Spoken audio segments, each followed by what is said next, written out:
Por mais estranho que possa parecer para você, irmãos, mas tem gente que tem preguiça de pensar. Acredita nisso? Que há pessoas que é difícil até de você conversar com ela, porque ela não formula raciocínio. Você tem que ficar tentando acompanhar para onde isso vai. E às vezes vai ter que pensar por dois, porque nem a pessoa mesmo consegue concatenar as ideias e chegar a algo lógico.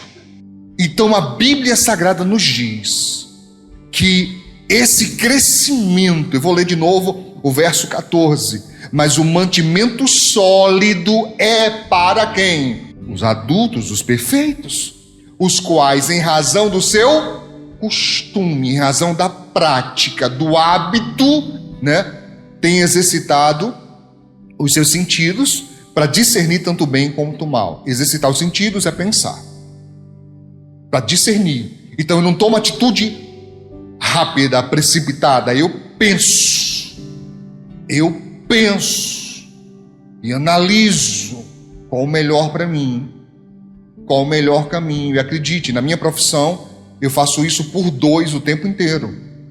Eu ouço a pessoa e busco encontrar uma saída que nem ela está enxergando. Entende o que eu estou falando? Isso é um exercício prático. Está compreendendo? Pergunta para o teu irmão, tu respondeu o quê? Agora pergunta assim, tu pensou o quê? Porque temos que não responder, mas pensaram. Leite.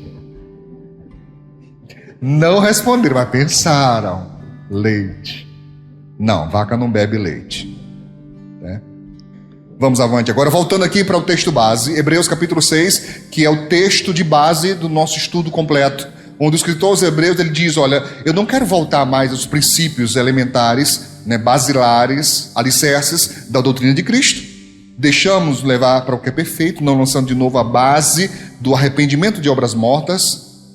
Nós já falamos da fé em Deus, nós já falamos a doutrina do batismo, nós já falamos, e agora é da imposição de mãos. Hoje vamos falar sobre a doutrina da imposição de mãos. Vamos avante então. Então vamos lá, irmãos. Eu queria apresentar para você, que não ouviu ainda nenhuma mensagem sobre isso, alguns pontos que eu considero centrais, primordiais, da doutrina da imposição de mãos. Ela é uma doutrina muito bem posta, muito bem estabelecida, com pontos que já são, na maioria dos estudos teológicos, já são pontos já bem pacíficos, pouca diferença há de uma escola doutrinária para outra, já são pontos bem estabelecidos, mas eu preciso que você, que não sabe ainda, aprenda. Atenção, obreiros. Primeiro, fundamento da doutrina de Cristo.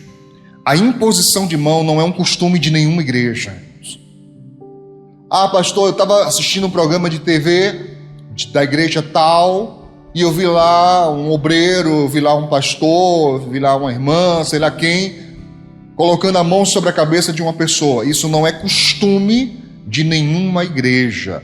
Isto é um fundamento da doutrina de Cristo. Se você for um pesquisador, ou pelo menos um curioso, você vai descobrir que também na Igreja Católica Romana, eles têm esse propósito também, quando vão fazer ordenação de colocar o sacerdote, de colocar a mão sobre uma pessoa em vários dos seus rituais, e vários outros grupos cristãos também. Então não é um costume, é um fundamento, é uma doutrina de Cristo. Amém? Isso está claro? E sendo doutrina, nós dizemos que não deve ser descartada como algo sem importância e nem encarada como um alimento difícil, sólido, complexo, não é? O escritor aos Hebreus deixa claro que faz parte do alicerce.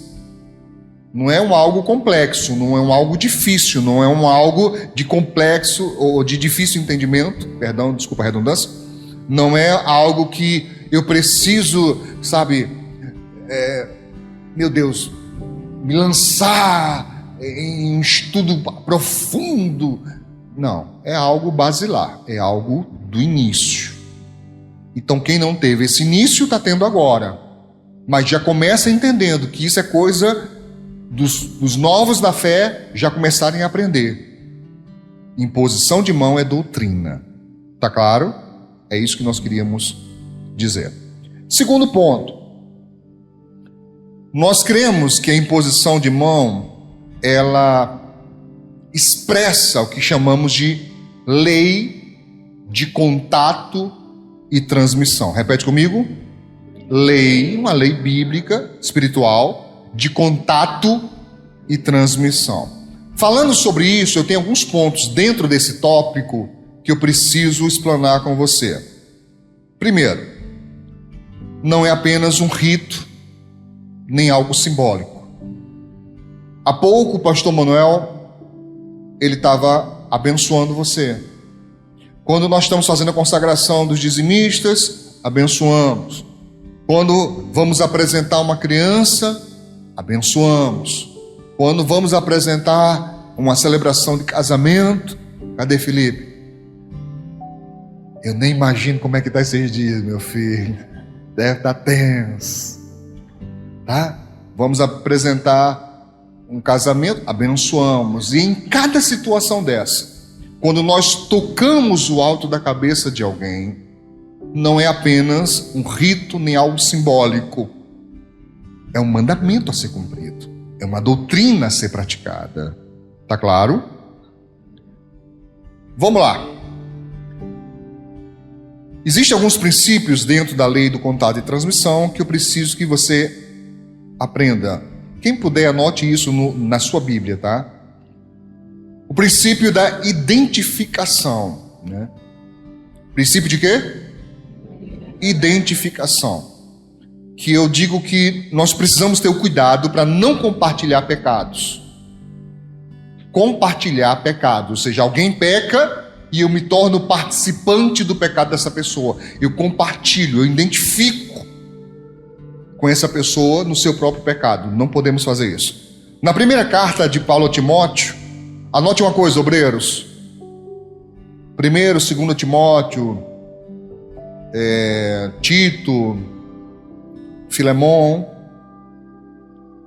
são cartas que nós chamamos de pastorais, porque elas não são escritas só para a igreja, mas elas também são escritas para a liderança. Paulo explicando como a liderança deve se portar perante outros liderados e a igreja de Cristo. Amém? Guardem isso que é importante para nós, tá? Então vamos lá, 1 Timóteo capítulo 5. Vamos aqui ao verso 17. Em diante, a seguir, Paulo diz assim: os presbíteros que governam bem, presbítero ou pastor ou bispo, uma liderança, tá certo? Que governam bem, ou seja, que administram bem, sejam estimados por dignos de duplicada honra, salário duplicado, duplicados honorários, a depender da versão da Bíblia, principalmente os que trabalham na palavra e na doutrina. Paulo está dizendo, os líderes que se esforçam no estudo e ensino da palavra, eles devem receber 2 vezes mais do que os demais. Porque diz a Escritura, não ligarás a boca do boi que debulha. Ou seja, quando o boi era utilizado para ajudar na lavoura, ele tinha o direito de, enquanto estava trabalhando, comer daquilo que estava sendo trabalhado. E Paulo está dizendo, da mesma forma que a lei manda lá não proibir o boi de comer, da mesma forma o obreiro de Deus.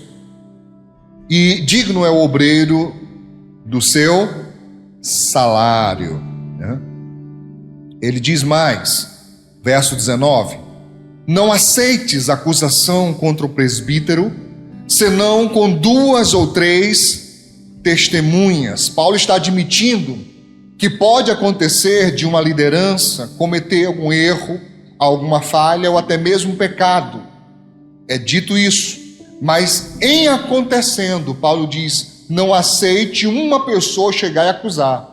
Não pode haver essa coisa de, sabe, a palavra de um contra o outro. Não pode ser. Remetendo-se à própria lei de Deus, dada a Moisés, Paulo está dizendo, pelo menos 2 testemunhas.